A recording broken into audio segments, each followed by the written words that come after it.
remote South Pacific island, a land of ancient warriors and impenetrable jungles, 300 modern-day warriors have been testing themselves against some of the most difficult and frightening terrain on Earth.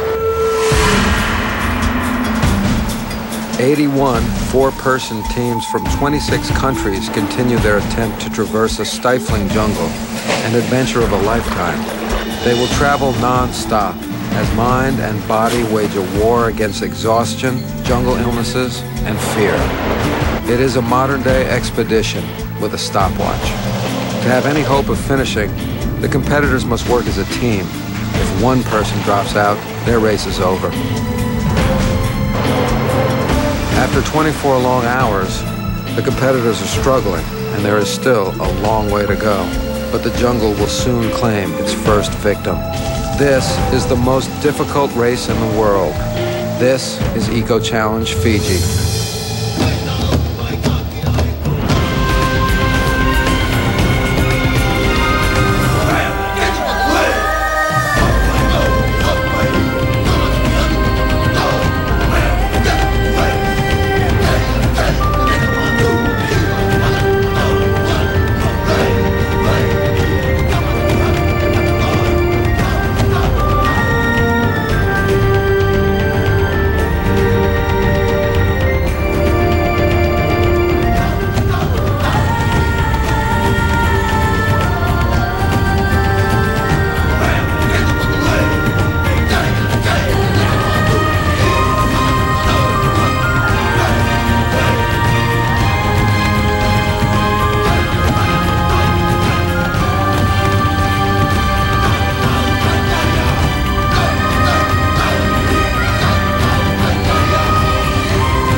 Barely 24 hours into the race, the American defending champions, Team Golite, are out for a third straight win. I think we should look up that one. But the jungle is taxing even the skills of the world's best navigator, Ian Adamson. The jungle is so dense that you're almost blind. It is so steep and so treacherous. If you slip and fall down a 40-foot waterfall or off a cliff, you're not going to survive it. For the rookies, it's been a long and wet night on the river. The jungles of the lost world are still a day away. You gotta be crazy to actually step foot in the jungle with a map and a compass and try to get someplace without ever being there. These rookies are oblivious to the struggles that lay ahead.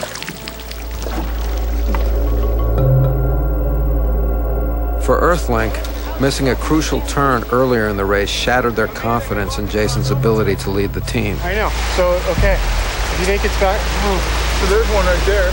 We ended up just doing the rookie mistake of all rookie mistakes and just following somebody through something we weren't comfortable with. And it didn't take long for us to go, oh no, we made the wrong decision. I was telling them the entire way down the canyon, this is the wrong way. From the very top, they knew I thought we were going the wrong direction. Well, Robin, what the hell? Jason, if you had said, hey, I feel really strongly about this guy's stop, we would have. I knew if I told my team, hey, we're going the wrong direction, we're turning around, they would have said, nope, we're not going to do it. Choosing to follow another team has forced Earthlink into a dangerous situation. Well, we came up to this waterfall, and everybody was just horrified. Would it be better to head back up, Anthony? We're not going to be able to get up that, dude. I mean, it was bigger than anything I've ever jumped off before in my life. I knew the only way we were going to get through it was to maintain momentum. The fear of that jump was primal. Half of her team has jumped blindly into the river below. Robin must jump too. If she doesn't, Earthlink's race is over. I do remember looking up the falls and thinking, oh my God, this is epic. It was crazy. That really should have put us out of the race. Lost and unable to retrace their steps, Jason and Team Earthlink head off into the vastness of the lost world, and they are headed in the wrong direction again.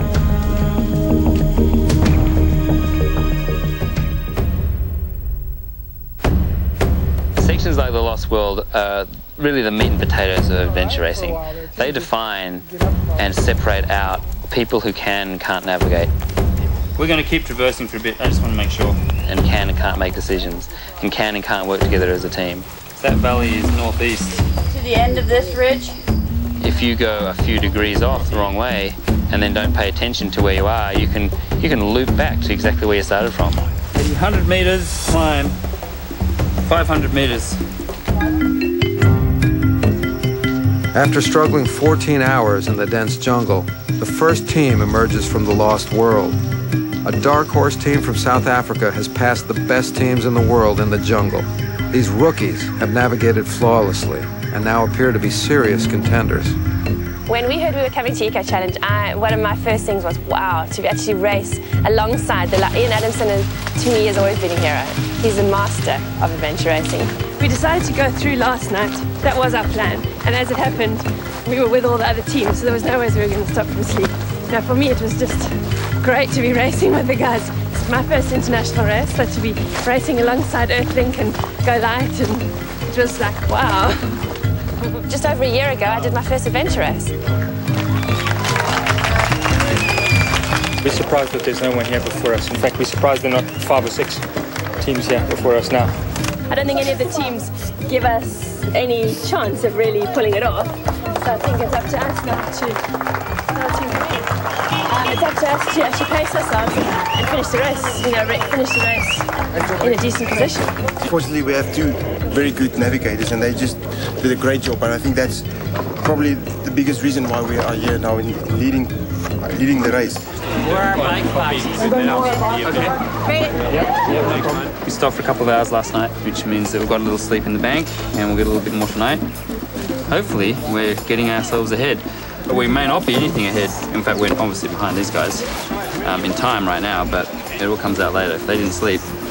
I think it's key that we try to get whatever kind of time we can on any of these guys behind us, especially the Kiwis and the Aussies, because they're such good paddlers, and I know there's some paddling coming up at the end, and if we can have some sort of lead, the more the merrier.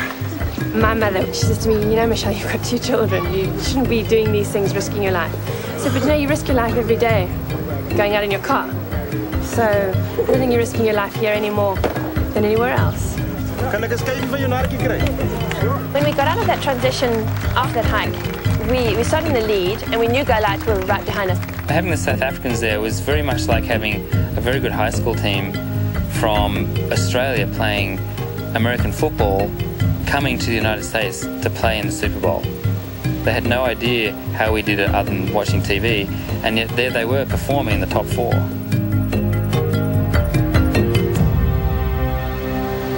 "30 miles behind, still on their bamboo Billy raft, the playmates of Team Smirnoff Ice have had a long night on the river. We're not people who don't know what they're doing. We want to go out there and kick butt. We're not just playmates. We're adventure racers. We're true adventure racers.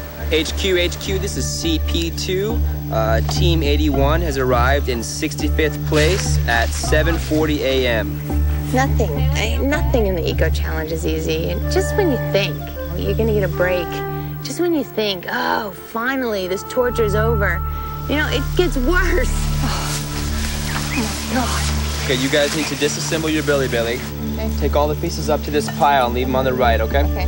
What number are we right now? You guys are the 65th team to arrive. 65th? We dropped 30 places?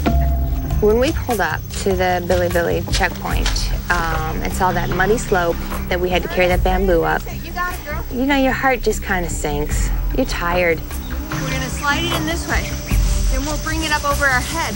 It's as hard as Borneo, but it's different. But it's definitely like physically really challenging right now. Dirty, cold, wet, and hurt again. Careful, slip. This is slippery one. You get that bamboo up there and we got it in place. You feel exhilarated, like we did it. We did it.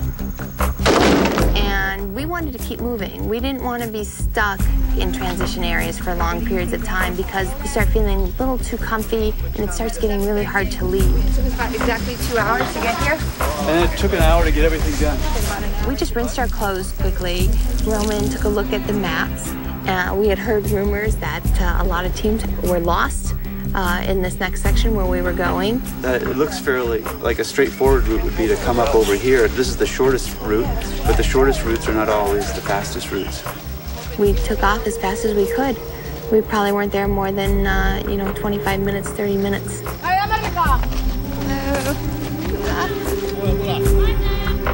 Maybe we can follow this trail up in the dark, but if it braids out at all, then we'd be in for trouble. And I hate that. I hate getting lost in the dark. With years of jungle experience, Roman knows how easy it is to get lost in the jungle. They are as prepared as they can be for the lost world.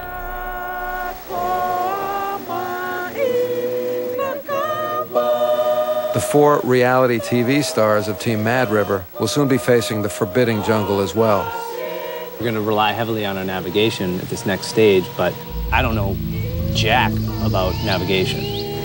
Their rookie navigator is anything but confident. The whole team knew we were going to be in that situation. We had never even dealt with those maps, never been in a jungle, navigated on rivers. Arriving at checkpoint 2 after 17 hours on the Billy and no sleep, Mad River shows signs of fatigue and stress. Why can't we just follow the rivers? That's going to be a wet and really slippery thing when it gets dark. That's going to be impossible. Jenna, there are no roads at all. She's talking about... I'm starting a new conversation. Oh, okay. I'm not talking about roads through the jungle, but just like we went to Abatha village and found paths that nobody else knew about. I didn't listen to anything you're saying, so start all over again. Okay, without giving me an attitude. Well, you started going, first of all, Jenna, there's no roads. So I was really nervous about our navigation. Really nervous. But I can't say anything because I don't have the skills for it, so I just have to trust him. It's a lot of pressure to be the navigator because everyone is depending on you. But like many other navigators in this race, Tim has made several costly errors. He decides to take the maps and discuss the route with local experts, the villagers.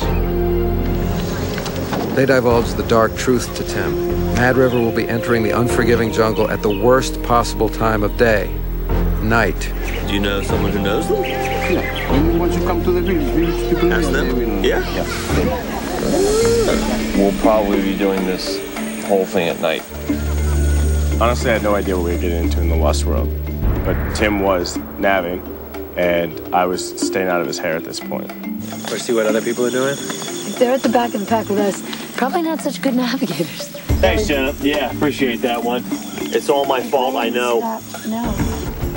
As Mad River departs checkpoint 2, Tim swallows his pride and asks a local to help them in the jungle, a kind of navigational insurance policy. Will we die when we walk into the jungle? Jungle? Yeah. Yeah. Run away. The rule of thumb in my book is always walk with a stranger carrying a machete. The team faces an 8-hour trek to the entrance of the Lost World. Mad River's estimated arrival time, 6 p.m., just as the sun is setting over the dense jungle.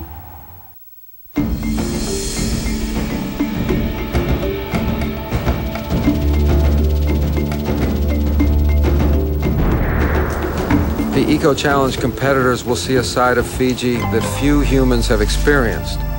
The racers have no real grasp of how difficult the Lost World will be. The jungle is practically impenetrable. All eyes are on the team's navigators. Negotiating a passage through 15 miles of some of the most dense jungle on Earth will take some teams days. In the Lost World, navigators go from hero to villain on an hour-by-hour basis.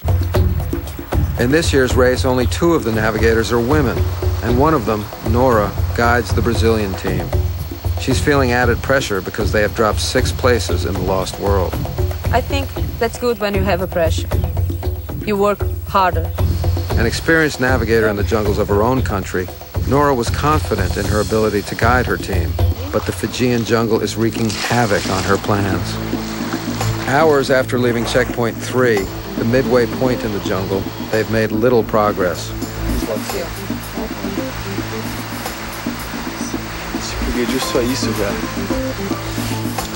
Six hours later, they're devastated to discover they have been wandering in circles and are back at checkpoint 3. Oh, it was horrible. We were so frustrated because we thought we were doing good. And then we saw we had lost 6 hours. We just decided to, okay, we gotta go, we gotta move, you know? We're not gonna stay here. It wasn't marked. No, it was. I mark here, I make a cross. The team got a little bit depressed after our mistake because we lost some positions and nobody wants to lose it. This road doesn't exist. Feeling like she let down the team, Nora studies the map, determined not to make the same mistake. They head out again in hopes of reaching their mountain bikes before dark.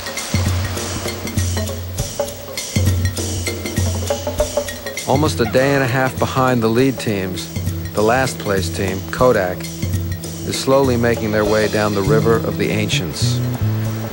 Taking a break from his busy filming schedule, Hayden Christensen, who plays Anakin Skywalker in Star Wars, has come to race with his siblings, Asa and Tove. We hit the rear end on it, and actually it tipped us, and our packs weren't strapped to the boat. And Nor were Hayden's shoes. Nor were Hayden's shoes. So we were swimming around the river in the middle of the night in like total darkness, trying to find our packs. And luckily we came up with everything. You're sort of stripped bare and asked to go and put yourself through hell and try to keep a smile on your face for most of it. It's tough. Really, really tough. I don't know, this is more or less what we got ourselves into. So this is the race, we're gonna do our best, and the experience has been worthwhile thus far. And just keep moving, you know? The Christensens will soon find out just how important family is when they face the many brutal obstacles that lay ahead.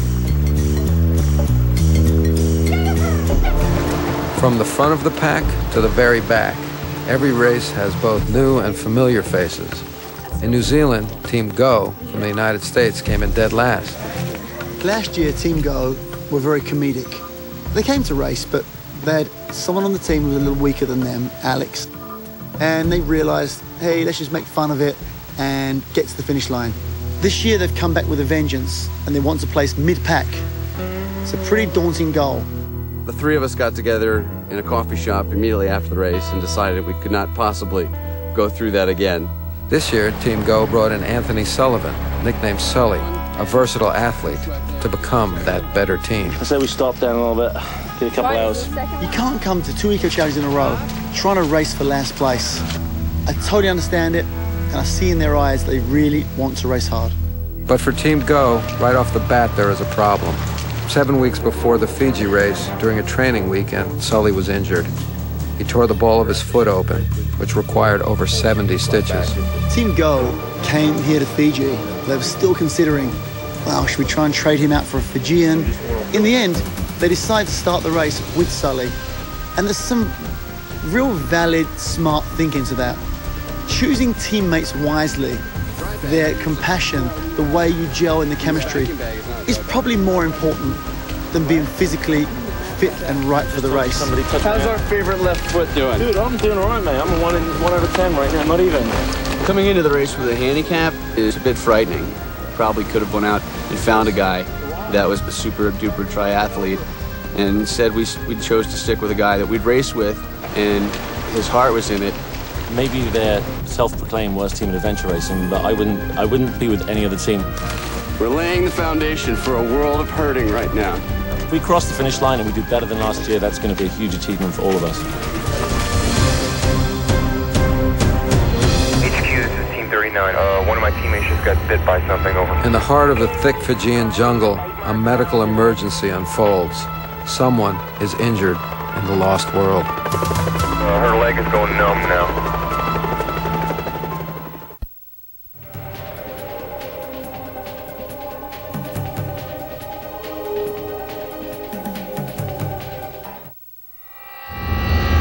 Somewhere below, deep in the jungle, a distress call is heard. A competitor has been bitten by an unknown creature and is having a severe reaction miles away from help. Like a jellyfish-like sting. Her leg is going numb now. Team's coming right now. We'll discuss this. Race director Mark Burnett and his team are closest to the incident. Paramedics have been dispatched, but trail behind. Are we the only helicopter in the area? And the other one, I think, was on its way to manage the refuel, wasn't it? She's showing some more symptoms now. Her lips are numb, and she's having chest pain over. I copy that, Dwayne. Thank you. We're on our way. Hard place. It's gone out of here. What? Very hard place. Team 39, Mark Burnett on channel 15, over. This is Team 39, go ahead. Roger, Team 39. Do you see our helicopter inbound your location, or do you hear us right now, over? I have lost visual, I can hear you, but I can't quite make out. We're in pretty dense bush. We're 6.7 back, 1 minute 53 seconds. We now hear you. You are approaching our position. Bear to your right. Yeah, keep going right. They'll be on. They're on the right ridge then. To our right above our position. Yeah. All we need to know is whether they're in the creek or on the ridge. The ridge directly below you right now. Yeah, we got calls. Do you want us to pump smoke? We're directly over them. The orange smoke is deployed now, over. Searching for this injured racer is like trying to find a needle in a haystack. Even the orange smoke from the emergency signal is difficult to see through the thick canopy. And Dwayne, this is Dr. Ada on channel 15. You can just reassure Cindy that help is on the way. Let's get her seated somewhere in the shade if you can. If you could elevate her legs. Her lips are numb and she's having chest pain, over. Here we are only 6 kilometers away from you. Okay, you're going to hear a lot of helicopters, 3 helicopters. We're going to come in low and show the rescue helicopter exactly where you are. Roger that. I see 1 bird to the southwest, 1 bird to the southeast. See the large tree in front of you there? There it is. Come forward. There's kind of a hole there. About underneath you now is where the hole is. All right, we have a space blanket out in the biggest clearing that we have. 39, the rescue ship is moving to replace us now, over. Come back a bit and you're over it. Right, it's about there. My intention is to winch out the patient. Patient's quite stable. This will be an extremely dangerous extraction.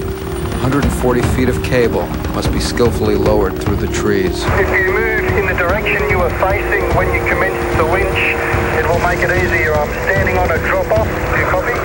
We have moved our SAR, that's SAR Search and Rescue Helicopter, into position and lowered a paramedic by rope winch into the jungle clearing where the patient is. At this point, circling, just keep communications open. The plan is to winch up the patient and allow the 3 other members to walk out because we cannot bring all 4 out at one time. After a daring rescue, Cindy Coppola's injury is discovered to be a bite from a dangerous black eel. But she is fortunate and will recover fully. For this FBI agent from New York and the rest of her American team, BDA Extreme, a year of training comes to a disappointing end, only 36 hours into the race.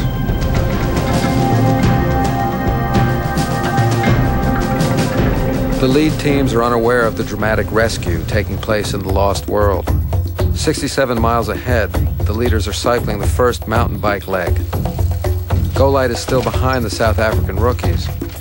And last year's runner-up, the Kiwis, are hot on the heels of their rivals, Go-Light. All the top teams are on their bikes, with the exception of Earthlink. After going seriously off course in treacherous terrain, Jason finds a way out of the jungle. But Earthlink's navigational errors cost them dearly. They slip from first place to 8th. No matter how well you prepare, you come to the start line, ready to go, you're trained, you're packed, you step up and are dealt a hand from the race gods. There's a card of, says, here's your good luck for the race, here's your bad luck for the race, here's your drama and tragedy, and here's your interpersonal conflict. And you get this hand of cards, and you're kind of just looking at them going, now what? We got to the bike transition, we started to assemble our bikes, and Mike was missing a part from his bike. Mike didn't tighten his skewer down. It's not in his box? It's got to be in his box.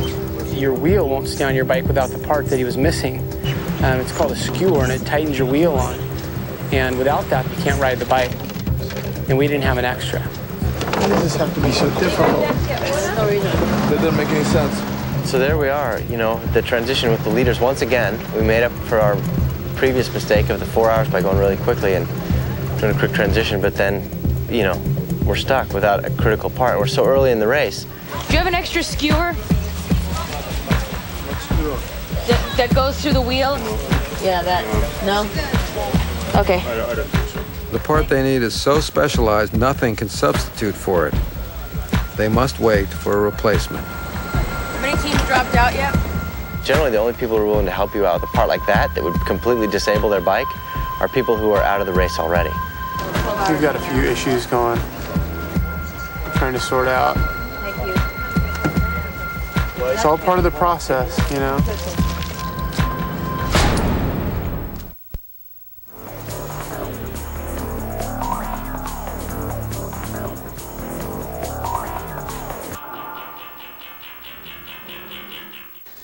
I mean, I hit it really hard. Nature in the raw, in the way it's met head-on in an eco-challenge, is one of the greatest levelers.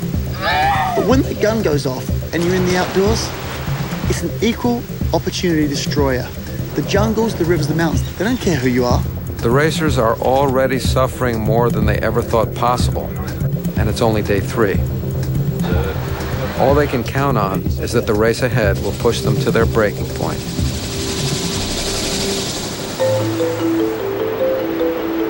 Just entering the Lost World, the military-style leadership of the rookie team, Lupus, is beginning to make Diane Hayworth, the only woman on the team, feel like the mandatory equipment.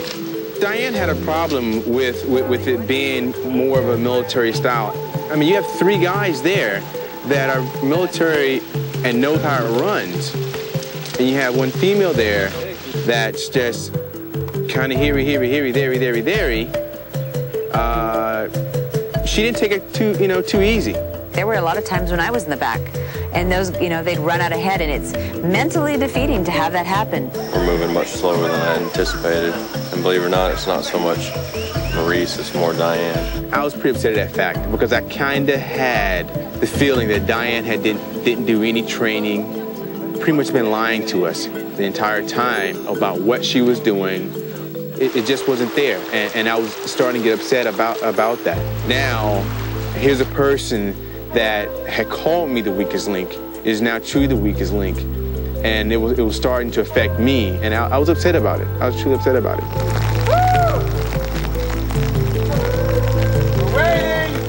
I felt that there was a bit of Scott instigating that machismo, buddying up of the guys against the girl. Diane was physically starting to crumble, and to have all those teams flying past me, I mean, it was hard for me just to stand still. I was getting really mad. I told her, you need to drop your bags, and we took out the bulk of the weight. And in the expedition races that I've done, the guys will take more weight than I will because strength to weight ratio is different for me than it is for them. I got the feeling from Scott that there was going to be no accounting for the fact that I was a woman on this team. There wasn't a single time in that whole race when Scott turned around and gave me a hand up on anything. I've been carrying, downloading her pack, trying to help her out so that her pack doesn't weigh much. What about that bag of food? Carry that, it don't weigh nothing. Yesterday afternoon, they distributed a couple of my food bags, but I think my pack is still almost as much as theirs. It doesn't matter how strong you are. It doesn't matter how much you know. It doesn't matter what you've been in the past. You're a ranger or the best navigator in the world, or whatever your claim to fame is. Rest. Try to find a spot on the rock and hold on with your hand. If you can't help pull your team together and you can't work as a team player, then you're not going to be a good adventure racer.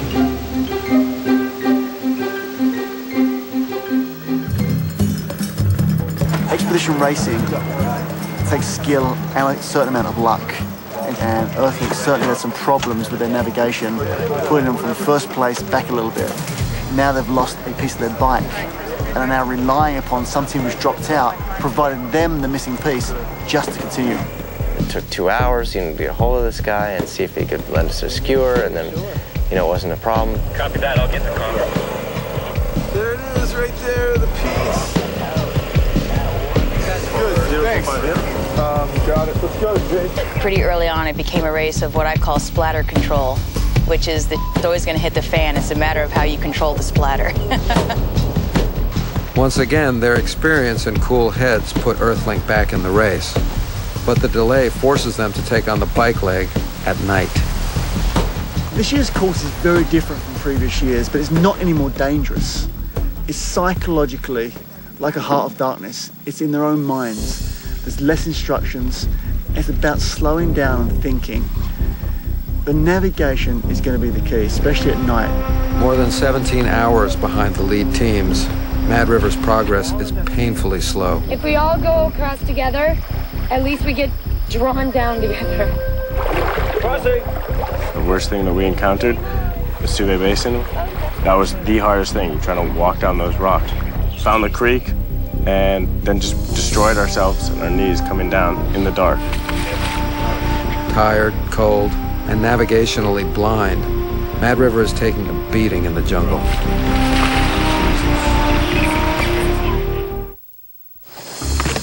The weight of their wet packs and simple exhaustion make every step tedious for Team Mad River. What happened? Especially for Jenna, who is nursing a sore ankle she twisted earlier in the day. Yeah, we're taking it back. I'm fine. We have 15 minutes. Then we have 4 hours. I know, but 4 hours. I can sit up there and readjust my feet. Give it to me.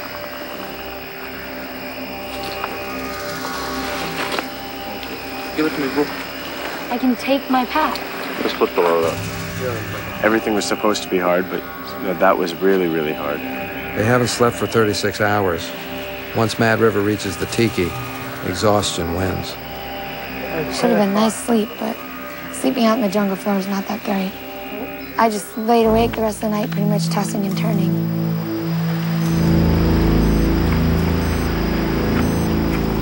Adam. You're alone enough. Tim, time to get up. I think we could do this next leg. Right now? Yeah. I don't know. This is our first race. I don't know if this is the type of stuff that knocks people out of races.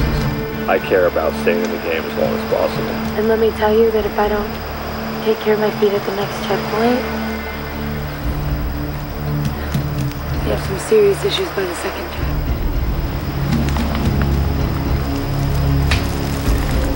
Ahead of Mad River, tensions flare amongst Team Lupus as they continue through the Lost World. The jungle was probably the most interesting experience. It was everything that I expected and a lot more. It was dark. We were walking at night, and Pete's headlamp had burned out. And we could have got one from Scottsbag, but it would have slowed us up a bit. Not in here, Pete.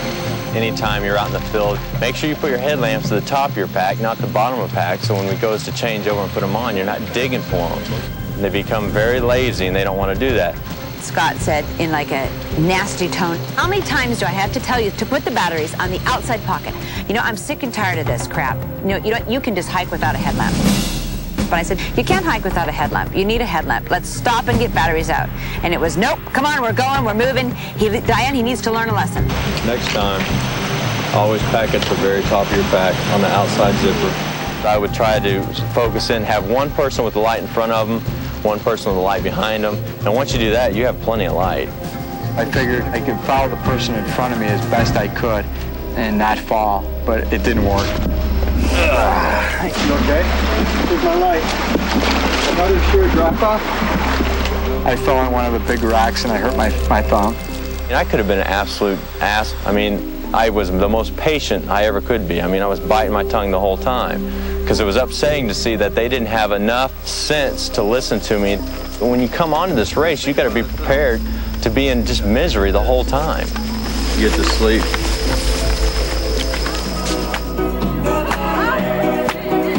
But Eco Challenge isn't all misery. 25 miles ahead at the mountain bike pickup, the villagers celebrate their hometown team, Fijian style. However, Team Bula Fiji can't enjoy the celebration. They know Eco Challenge spares no one.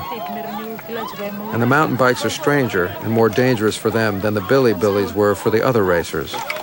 All of us, we haven't done this before. So trying to get ourselves accustomed to mountain biking is a bit different. This is the first time a Fiji team has taken part. And for me to be the first person to represent my country and to be honored as a captain, I'm just so proud of it. I'm not really good at riding mountain bike, but I knew that I was going to do it. You guys are doing very well. Thank you. Just take it easy and don't go downhill too fast separately because if you fall and hurt yourself, it's over. With the home field advantage, the Fijians managed to pass more than 40 teams and are now in 18th place. A huge accomplishment for a rookie team. But with no night riding skills, the Fijians will be at a definite disadvantage as they venture onto the rutted steep roads in the dark.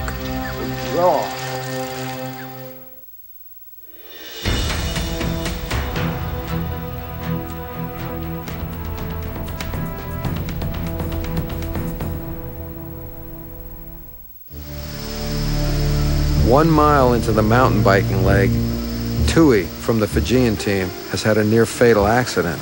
He flew over his handlebars and fell 12 feet onto the cement below. I just remember that I called, oh God, just help me. For me, first thing that come across my mind, how bad is he injured? Tui is in a great deal of pain and can barely walk. Now he must decide whether to call for help at the cost of disqualifying his team and disappointing his country. It's numb. His back and both his arms. Then I realized that I couldn't stand up because I feel that my right ankle was injured. So I just sat down. More teams go by as Tui comes to terms with the fact that he cannot go on. Tui's injury requires immediate attention. Bula Fiji's race is over. I just didn't want to believe that he was hurt, because I know then that was the end of our competition. I'm sorry I couldn't say anything, because I know if I talk, I'll just burst out in tears. Because one of our personal goals is, team goal is to reach the tape together as a team. First team in Fiji to do that. We have to support each other. We wanted to be together from the beginning until the end. I just feel so very disappointed. And for me, I know that I've failed my country. What? No.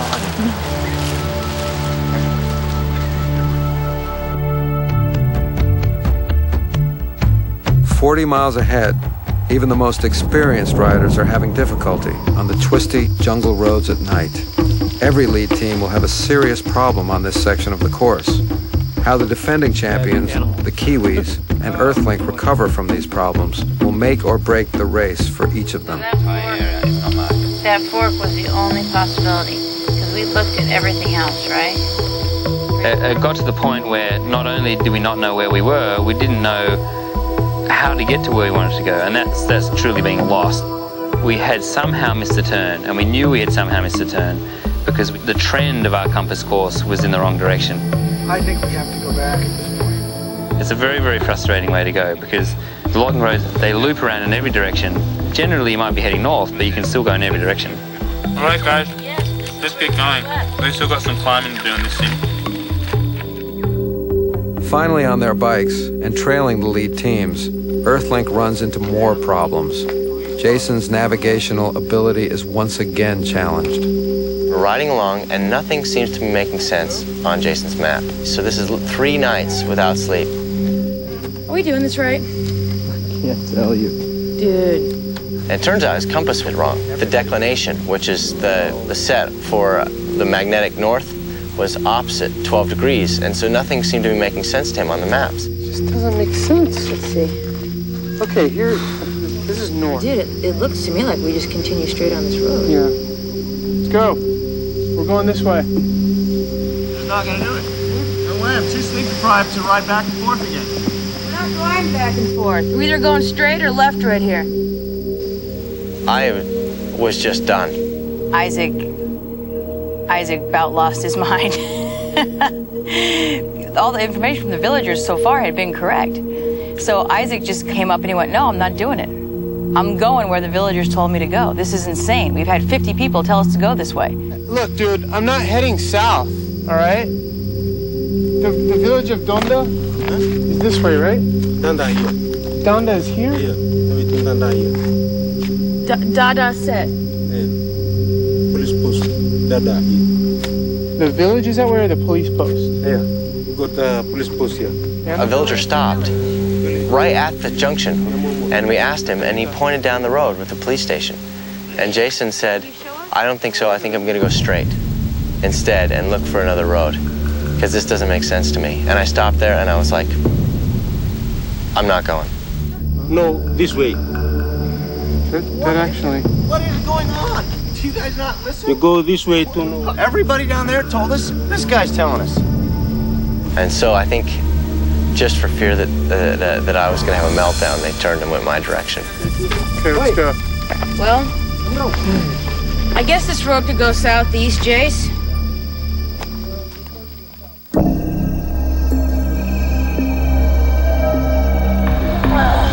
As for the Kiwis, they are out to avenge last year's devastating defeat.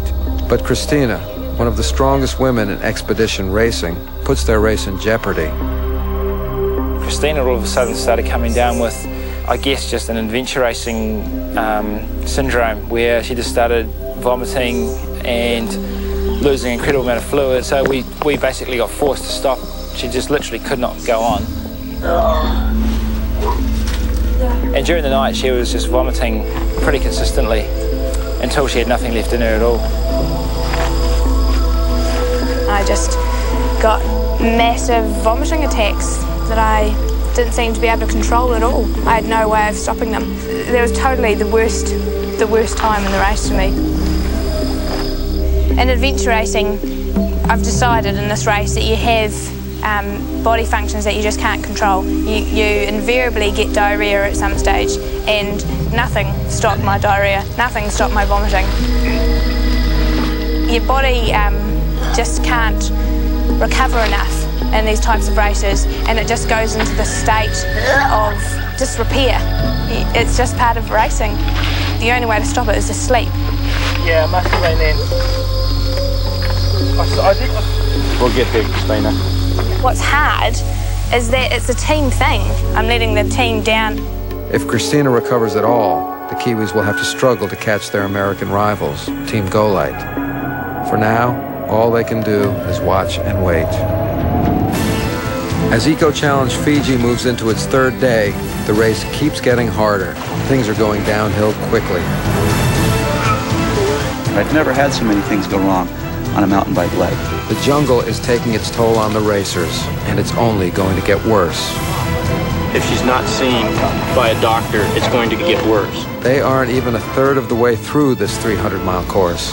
The lead is anything but assured. Ahead of them, more mountain biking, whitewater kayaking, and climbing. We're totally that, you guys. We know that. 81 teams began this expedition. I'm just not willing to give up, and we're giving up. I'm not giving up. We're going back to the checkpoint. 10 will finish. How long is that? This is the most difficult race in the world. This is Eco Challenge Fiji. Nothing else could possibly go wrong.